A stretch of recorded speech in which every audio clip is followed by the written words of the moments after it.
Heritage అనేటటువంటి వ్యవస్థకి ఈ తిరుమలలో ఉన్నటువంటి నెయ్యి కాంట్రాక్ట్ కట్టబెట్టడానికి చంద్రబాబు నాయుడు గారు తెరచాటున పెద్ద డ్రామా అనేటటువంటి వాస్తవం మనం కొన్ని విషయాలను మనం గమనించినట్లయితే అర్థం అవుతుంది సార్.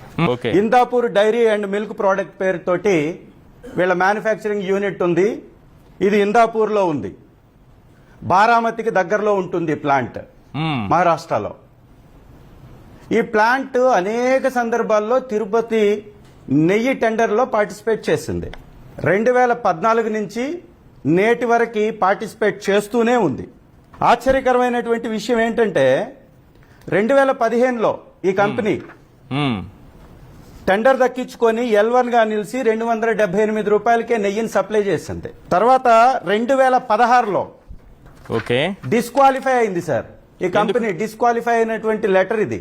ఎందుకు డిస్క్వాలిఫై అయింది? ఇది పక్తు Heritage company sir. Heritage lab లో దీని నెయ్యిలో కల్తీ ఉంది అని డిస్క్వాలిఫై చేశారు. దానికి సంబంధించినటువంటి లెటర్ ఇది.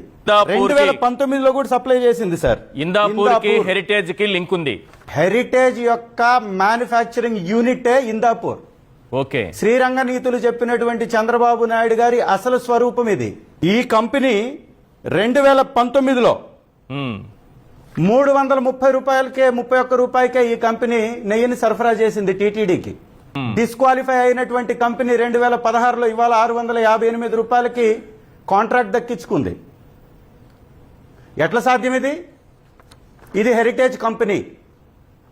330 రూపాయలు ఆ రోజు పాల ధర, ఈ రోజు పాల ధర పెద్ద తేడా లేదు. ఇంకా మాట్లాడుకుంటే పాల ధర ఇప్పుడే కొంచెం తగ్గింది. మరి అట్లాంటిది 658 రూపాయలకి వాళ్ళు టెండర్ ఎందుకు కట్టుబెట్టారు?